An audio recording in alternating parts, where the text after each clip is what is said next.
Ça sera peut-être même, peut-être pas dans 40 ans, je ne sais pas, tout va très vite, peut-être même un peu plus tard, peut-être un des rares moyens qui nous restera sur cette planète pour garder et conserver un peu de notre humanité.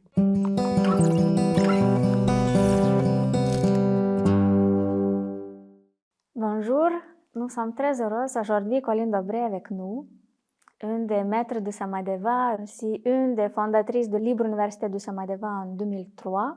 Mmh. C'est pour ça on dit 20 ans pour les fêtes. Mmh. Et Colline est connue, elle a parcouru toutes les branches de Samadeva, mais aujourd'hui elle est spécialiste, vraiment experte pour la nouvelle psychologie spirituelle, mais aussi pour les techniques énergétiques, aussi pour l'énéagramme, aussi pour Les constellation familiale et Mmh. ancestrale. Mmh. En réalité, tu as beaucoup de connaissances et beaucoup de sagesse, tout ce que tu as appris ici et même avant. Mmh. Donc, merci d'être là. Et pour commencer, quand même, on veut demander aussi quelques mots peut-être sur ton biographie. Mmh. Quand on dit qu'est-ce que tu as fait, ou qu'est-ce qui s'est passé dans ta vie avant que tu aies rencontré Samadeva? Ouais, c'est une question, intéressante. Ça me permet de replonger dans quelques souvenirs comme ça, puisqu'aujourd'hui dans l'équipe, des maîtres du Samadeva, je suis la plus ancienne. J'ai 74 ans aujourd'hui et donc avant de connaître le Samadeva, j'ai eu effectivement une vie. Donc ce que je pourrais dire, c'est que, si aussi loin que mes souvenirs remontent, ce qui est marquant dans ma vie, c'est la foi. Même toute petite, c'est ce qui me vient vraiment en premier. Toute petite, contre toute attente et même contre, ce qui se passait à la maison. À la maison, c'était pas particulièrement important. Moi, ce que j'aimais, c'était être en contact avec Dieu. Et j'ai des souvenirs vraiment de moi, à l'époque, enfant, être dans un état d'amour, absolu, pour, ce que je ressentais comme étant Dieu.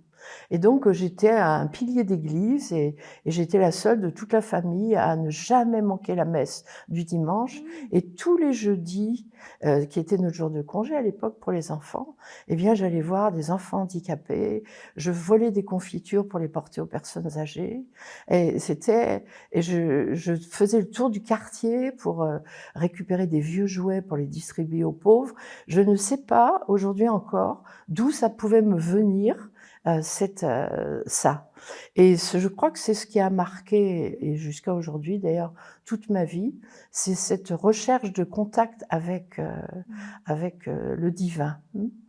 Et et on pourrait dire que le mot vraiment qui caractérise cette enfance et après aussi, sous différentes formes, c'est l'amour. L'amour comme un moyen pour aller vers le divin. C'est aussi une des raisons pour lesquelles d'ailleurs j'ai rencontré le Samadeva et c'est ce qui me l'a fait aimer. Et j'aimerais aujourd'hui retrouver d'ailleurs à certains moments cette foi de l'enfant, cette foi absolue qui voit Dieu partout et qui ne veut que de l'amour, partout. À côté de ça, moi j'étais comme tous les enfants, j'allais à l'école. J'ai pas fait beaucoup d'études parce qu'à 17 ans, je me suis mariée.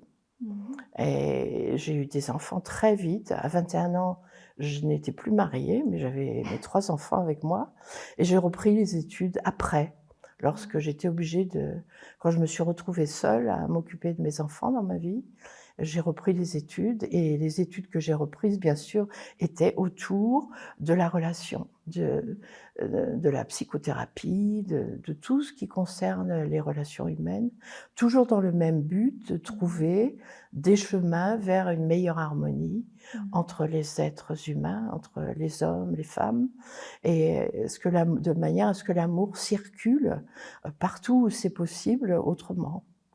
Et l'amour sous toutes ses formes d'ailleurs, hein, j'avais pas de blocage particulier à ce niveau, donc j'ai expérimenté tout ce qui était possible et bien en dehors des sentiers battus. Mais ma quête et les études que j'ai pu faire après, c'était vraiment autour de la relation. Donc j'ai fait énormément de formations. Je crois que j'ai passé ma vie en formation et aujourd'hui je passe ma vie à redonner ce que j'ai appris et ce que j'ai compris. Tu viens de Voilà. quelle région de France? Alors je viens de Nantes, je suis née à Nantes et toute ma famille est d'origine nantaise. Voilà. C'est un endroit où je ne vais pas très souvent, mais que je trouve très sympathique et très joli. Aujourd'hui, ma famille est très réduite quand même, mais c'est de là d'où je viens. Et comment tu as rencontré Samadeva? Est-ce que c'était un livre? Est-ce que c'est une rencontre? Oui, c'est toujours pareil. C'est une passion en fait qui m'a amenée au Samadeva et la passion à l'époque, c'était l'énéagramme. J'ai rencontré l'énéagramme qui était tout à fait adapté aux recherches que j'avais sur la meilleure connaissance de l'être humain, un moyen d'accéder au meilleur niveau en soi. Et je faisais quelques formations. J'avais créé finalement une école, l'école de l'énéagramme. Il y en avait peu à l'époque en France. J'étais une des rares écoles qui existaient. Et je sentais qu'il y avait quelque chose d'autre derrière l'énéagramme que simplement une typologie de personnalité. Et donc j'ai cherché qu'est-ce qu'il y avait derrière, je ne trouvais pas du tout. Et ça finissait par vraiment me poser des problèmes et m'obséder, on pourrait dire. Et j'ai cherché partout et un jour j'ai trouvé effectivement un livre, un petit livre assez banal, on pourrait dire. Et à l'intérieur de ce petit livre, il y avait un tout petit bout de papier rouge, minuscule, sur lequel il y avait un petit énéagramme et un numéro de téléphone. Et c'était marqué 4e voie. Je ne sais pas pourquoi, j'ai senti qu'il y avait quelque chose de bizarre et de spécial. Et j'ai commandé les 27 livres qui étaient en biographie dans ce livre, je les ai tous commandés. Et je suis partie sur une île dans le sud de la France et je les ai lus, les 27. Et quand j'ai fini de lire le 27e, à la dernière page, j'ai su que j'avais trouvé et j'ai appelé le petit numéro qu'il y avait sur ce petit bout de papier et je suis tombée sur Idriss Lahore. Et c'est ainsi que je suis arrivée dans le Samadeva, qui à l'époque ne s'appelait pas comme ça, et que je l'ai rencontré et que je suis rentrée dans ce chemin avec lui. Voilà, c'est le début de l'histoire. Et je ne l'ai jamais regretté, j'ai su que c'était exactement ce que je cherchais, qui pouvait répondre à toutes mes questions et qui pouvait me permettre aussi d'aller beaucoup plus loin dans la recherche de comment on peut faire pour qu'il y ait plus d'amour entre les êtres humains, pour que ce monde soit meilleur. Voilà. Donc j'ai trouvé ma voie là. Et comment c'était travailler ici à la Libre Université de Samadeva, ou même travailler avec Idriss Lahore? Ah oui, oui, Est-ce tout de qu'il y suite. a l'histoire à rencontrer, au souvenir? Ah oui, c'était très rapide parce que étant d'un tempérament quand même je dirais assez dynamique, on pourrait dire, même si aujourd'hui je suis beaucoup plus calme. Et j'ai tout de suite voulu prendre des responsabilités immédiatement. Donc je les ai réclamées, je les ai eues très vite aussi. Et très vite, Idriss Lahore m'a demandé si j'acceptais de faire connaître le Samadeva au grand public. Ce qui était possible parce que j'avais à l'époque un organisme de formation sur Annecy et que c'était justement le but de cet organisme de formation, de faire connaître des méthodes de connaissance de soi. Donc j'ai accepté et j'ai pris en main la diffusion au début du Samadeva, qui a porté ce nom-là à ce moment-là. C'est quand il m'a proposé, il a donné ce nom-là. Et c'est ce que j'ai fait. Donc j'ai fait avec Enea à l'époque, tous les congrès que j'ai pu trouver, des conférences. Et on était contente quand on avait 4 personnes en stage. Et voilà. Et puis, un peu désespérée de voir que c'était si compliqué, j'ai proposé de faire un congrès. J'en avais jamais fait, mais je me suis dit que c'était une bonne idée. Et donc, j'ai décidé de faire un congrès. Quand j'en ai parlé à Idriss Lahore, il m'a dit tout de suite « d'accord ». Et je ne savais pas du tout ni comment j'allais faire, ni comment ça se passait. Alors quand même, pour la petite histoire, ne connaissant personne de vraiment important autour de moi, je suis allée dans une maison de la presse, j'ai pris des magazines sur différents thèmes, et puis j'ai cherché les gens qui étaient très connus. Et et donc j'ai trouvé des livres et j'ai écrit aux éditeurs pour inviter les auteurs à venir sur mon congrès. Et étrangement, eh ben, ils ont accepté. Et c'est ainsi que j'ai pu faire le premier à Annecy, le premier congrès au cours duquel était Idriss Lahore, et qu'on a fait en même temps le premier spectacle avec le Samadeva, la reine de Saba. Et il y a eu 1000 personnes à ce spectacle. Donc ça a été un très grand congrès, évidemment. Et c'était le premier d'une série de 7. Et le dernier s'est terminé ici, au Clos Hermitage. Quand le Clos Hermitage a commencé à être plus dynamique en termes de quantité de personnes, j'ai arrêté de faire les congrès. Voilà. Donc j'ai eu un rôle actif de diffusion de l'enseignement et de commercialisation les premières années. Et après, quelqu'un d'autre a pris la suite. Voilà. Et je me suis consacrée uniquement à enseigner.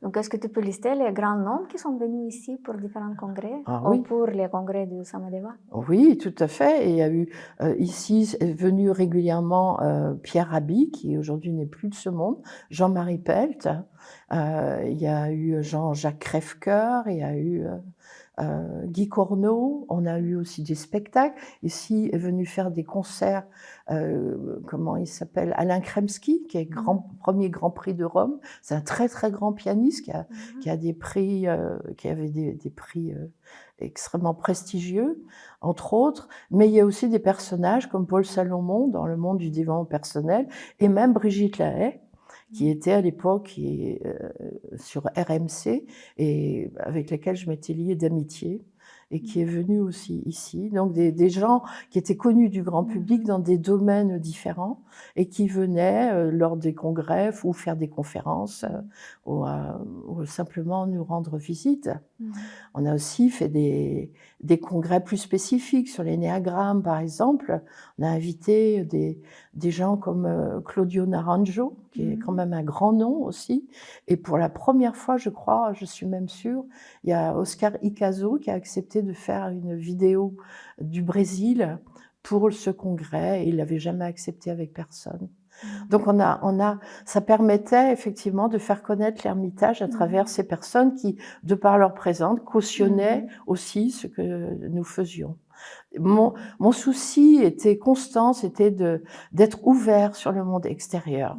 Et j'ai veillé au début à inviter beaucoup de gens du monde extérieur à participer à ce que nous faisions. Sous toutes formes, les congrès, les soirées, les concerts, toutes ces choses-là. Et comment c'était travailler ici avec Idriss Lahore et toute l'équipe? Ah oui, mais c'était un travail simple. intensif, sans repos et sans relâche, avec passion. Voilà, comme tout ce que nous faisions, parce que convaincus de l'intérêt de ce que nous faisions et que c'était un moyen pour aider le monde à aller mieux et pour l'avenir aussi.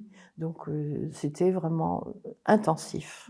Donc dans ce lieu ici, nous, l'équipe de départ, nous faisions absolument tout. On faisait la vaisselle, on faisait le service, on faisait un peu de cuisine, on faisait les chambres, on faisait l'accueil et on faisait les formations. Et le ménage et l'extérieur, le jardin, on faisait tout. Je pense vraiment qu'aujourd'hui, même dans l'équipe des plus jeunes qui a pris le relais, il y en a peu qui arriveraient à travailler aussi intensément que ce que nous, on a travaillé. C'est une période magique, difficile à vivre parfois, mais magique. Est-ce que tu peux partager qu'est-ce que tu peut-être as appris ou compris avec cet enseignement travaillant ici? Qu'est-ce que tu as marqué? Oui, ce que j'ai compris, c'est que cet enseignement permettait, à travers ce qu'on a vécu, qui parfois était difficile, et même qui nous semblait totalement impossible d'ailleurs, de travailler sur les traits de caractère qui sont les nôtres, qui sont les miens, les autres avaient les mêmes, à peu près aussi, et c'était vraiment le meilleur endroit pour faire ce travail intérieur. J'ai aussi vu qu'on ne pouvait pas transmettre à quelqu'un quelque chose qui était destiné à le rendre meilleur sans faire ce travail sur soi-même. et que ça commençait déjà par là. Et je crois au modèle, et pour devenir un modèle pour les autres, il faut déjà faire un véritable travail sur soi. Et il n'y avait pas mieux que Idriss Lahore pour nous faire ce travail. Est-ce que tu peux parler un petit peu plus sur ce sujet de traits de caractère, les exemples que tu avais, si ça Oui, vient? eh bien, oui, il a fallu, pour ce qui me concerne, qui avait l'habitude de faire ce que je voulais comme je voulais, qui est un caractère, au niveau de l'énéagramme, je suis d'une énergie 8, il a fallu travailler sur la volonté de dominer, sur la maîtrise, le trait de la maîtrise, de cette envie de prendre possession des choses et de faire comme je veux, pour aller où je veux, à la manière je le veux. Et donc Idriss Lahore a su justement utiliser ça qui existait en moi pour pouvoir me faire des choses, me laisser faire des choses qui étaient importantes et qu'il fallait que quelqu'un fasse. Et en même temps, au fur et à mesure, de me demander de laisser à quelqu'un d'autre la place. Donc j'ai passé beaucoup de temps à laisser la place que j'avais prise à d'autres personnes et à me retirer au fur et à mesure. Donc à un moment donné, par exemple, au niveau commercial, ça a été en 1 seconde, j'étais responsable commerciale avec un budget et une liberté absolue. Et en 1 seconde, ça a été arrêté. Donc il a dit à partir de cet instant, c'est Olivier qui fera responsable commercial. Mais je ne savais plus qu'est-ce que moi j'allais faire. Il m'a pas dit à la place, vous allez faire autre chose. Il m'a rien dit. C'était fini. Donc, quelqu'un d'autre a pris cette fonction qui occupait toute ma vie et je me suis retrouvée en un instant avec plus aucune fonction. Donc, je m'en suis recréée une autre. Et quand je l'ai bien manifestée, recréée, prise en main, de nouveau, et il m'a demandé de m'en extraire pour laisser à quelqu'un d'autre. Ça a été l'histoire de toutes les années avec lui. Et à chaque fois, il a fallu que j'accepte de lâcher prise, d'aider quelqu'un même à prendre la suite, et puis moi de me renouveler et de passer à autre chose. Et c'est forcément un merveilleux travail sur l'orgueil, la vanité, sur la volonté de dominer les traits principaux du caractère. Voilà. Donc Peut-être même on peut dire à tous les personnes qui écoutent, mais pourquoi on fait le travail sur les traits de caractère? Parce que si je ne fais pas un travail sur mes traits de caractère, je ne pourrai jamais évoluer, je ne pourrai jamais être réellement qui je suis, et je ne pourrai jamais accéder au meilleur niveau de moi-même, et encore moins, puisque c'est quand même quelque chose qui est essentiel pour moi, retrouver ce contact intime, cette vibration que l'on a quand on est en contact avec le divin dans l'instant présent. Voilà. Et ces traits de caractère sont extrêmement encombrants, sont exigeants tout le temps, et sont comme des espèces d'animaux qu'il faut nourrir en permanence. Donc le zoo, là, il est utile à certains moments, on en a besoin, mais il faut aussi ne pas être dominé par toutes ces bêtes-là qui vivent en nous. Mais qui sont bien utiles quand même à certains moments. Il faut juste les utiliser au bon moment. Et pendant longtemps, j'ai fait des stages sur les traits de caractère, j'aimais beaucoup ça. J'avais fait un groupe qui s'appelle le groupe Pirate, Idriss Lahore l'a appelé comme ça, et on travaillait sur les traits de caractère. Et on allait à 5 heures du matin dans la montagne chercher des objets qui représentaient nos traits de caractère. On faisait des choses comme ça. Les traits de caractère, c'est ce qui nous habite tout le temps et qu'il faut apprivoiser. Donc Idriss Lahore a parfaitement su avec moi comment faire mais il fallait le faire en force, en faisant des choses qui étaient parfois très difficiles à vivre, évidemment, mais que j'acceptais puisque j'étais là pour ça. Les questions qui me viennent plutôt, quand même 20 ans, même plus en réalité avec cet enseignement, donc c'est la longue période. Et à mon avis, on fait connaître nous-mêmes, on fait connaître aussi, on comprend un petit peu nous-mêmes et le monde. Donc il y a un sujet que tu as touché, donc c'est les traits du caractère, mais en lien avec les buts qu'on a peut-être dans la vie. Est-ce qu'il y a d'autres choses qui t'ont touché dans cet enseignement, ce que tu as que tu veux partager avec les autres quand tu rencontres? Oui, mais tout m'a touchée dans cet enseignement, puisqu'on a eu la chance d'être formés au fur et à mesure que les différentes branches du Samadeva étaient proposées au public. Donc j'ai eu la chance de les découvrir au fur et à mesure et de recevoir cet enseignement directement par Idriss Lahore.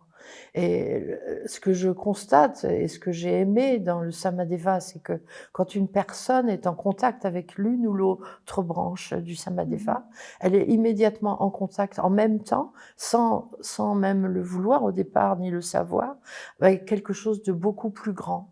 Et que le Samadeva est simplement un moyen de faire passer, de faire toucher à cette vibration dont je parlais tout à l'heure, qui est cette vibration d'amour qui nous amène directement vers l'absolu. Et c'est quand même quelque chose d'extraordinaire d'avoir un moyen qui touche tous les humains, parce que l'on aime plutôt les aspects plus corporels, qu'on aime les aspects plus psychologiques, ou qu'on aime d'autres aspects du Samadeva, c'est un moyen qui est vraiment quasi infaillible d'être en contact avec son essence. Et pour ça, je veux dire, c'est une grande reconnaissance, une reconnaissance infinie.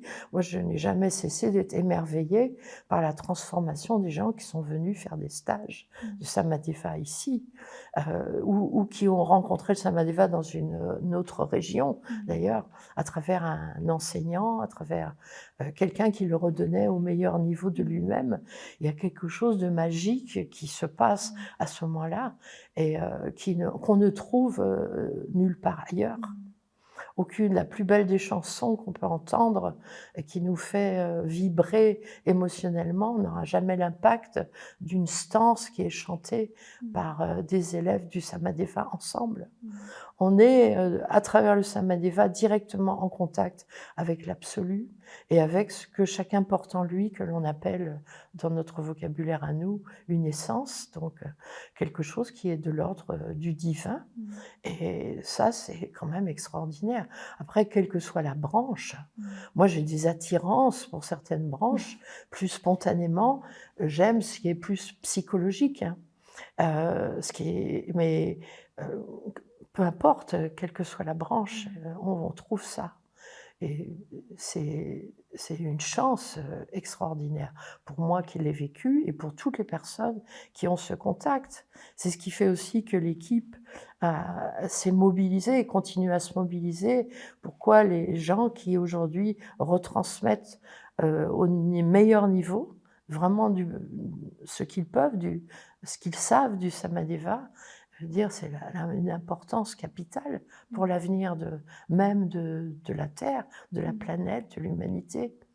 Je pense que ça va beaucoup plus loin qu'un simple développement personnel et même spirituel d'une personne, puisqu'en connaissant les constellations familiales, je sais que lorsqu'un élément d'un système se transforme, il transforme l'ensemble du système. Donc on peut espérer, j'en suis persuadée, qu'une personne qui va mieux et qui arrive à cultiver en lui ce qu'il a de meilleur, à éveiller cette partie essentielle, et elle va non seulement être mieux, mais elle va faire bénéficier des tas d'autres personnes autour d'elle.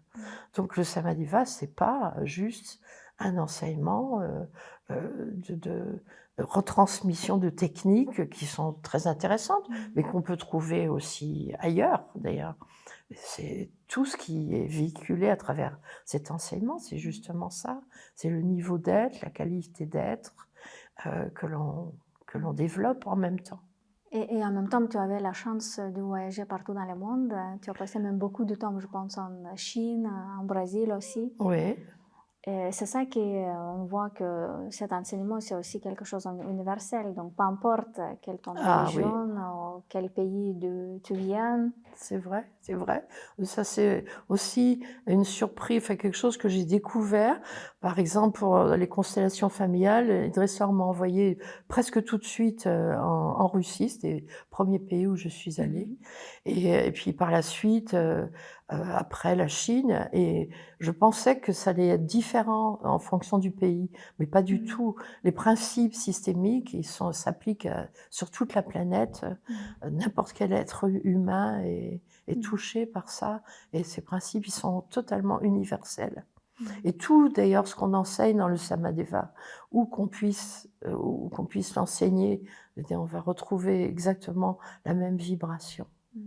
J'ai en tête des personnes qui ne croyaient, comme elles le disaient elles-mêmes, absolument en rien, ni Dieu, ni maître, et qui étaient même allergiques à tout ce qui était autour du développement personnel et de la spiritualité encore plus. Aujourd'hui, 20 ans plus tard, elles sont toujours ici. Et en un seul stage, des fois en une seule conférence, il y a quelque chose en elles qui a été touché, et elles n'ont jamais pu faire marche arrière. Donc ça, c'est quand même quelque chose qui est extraordinaire. C'est ça qui motive à faire un travail sur soi, de temps en temps à pleurer quand un trait est touché et que ça fait mal, mais il y a quand même cette motivation, et elle est revérifiée et revérifiable tout le temps, vraiment. Qu'est-ce que c'est pour toi être le maître de Samadeva? C'est un titre que nous a donné Dressler à un moment donné, à nous 7. Ensuite, il y en a 2 autres qui ont été rajoutés. Pour moi, ça représente l'équipe de ceux qui ont reçu en direct l'enseignement de quelqu'un qu'on considère, nous, comme un maître, hein. Et c'est quelque chose d'unique que personne d'autre ne vivra aujourd'hui, tel que nous on l'a vécu, puisque c'était le début. C'est nous qui avons vraiment accueilli, qui avons à qui il a été confié le fait de modeler, de retransmettre ça, et ensuite de former d'autres personnes pour le retransmettre. Donc c'est un rôle unique.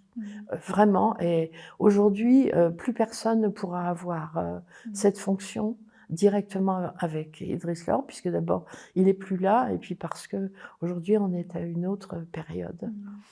Donc, en même temps qu'on a reçu ce titre, on a reçu aussi une responsabilité importante, qui est d'être cohérent quand même entre ce que l'on dit, ce que l'on raconte aux autres, et ce que l'on est.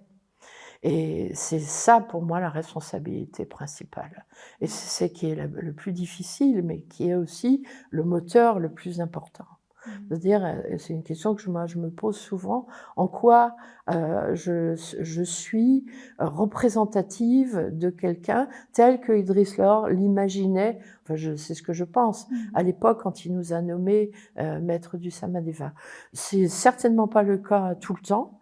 En tout cas, c'est une préoccupation et c'est un objectif aussi, et qui n'est pas atteint, je considère qu'il n'est pas atteint, mais qui fait partie de mon chemin et de ma décision de vie. Voilà, être un modèle.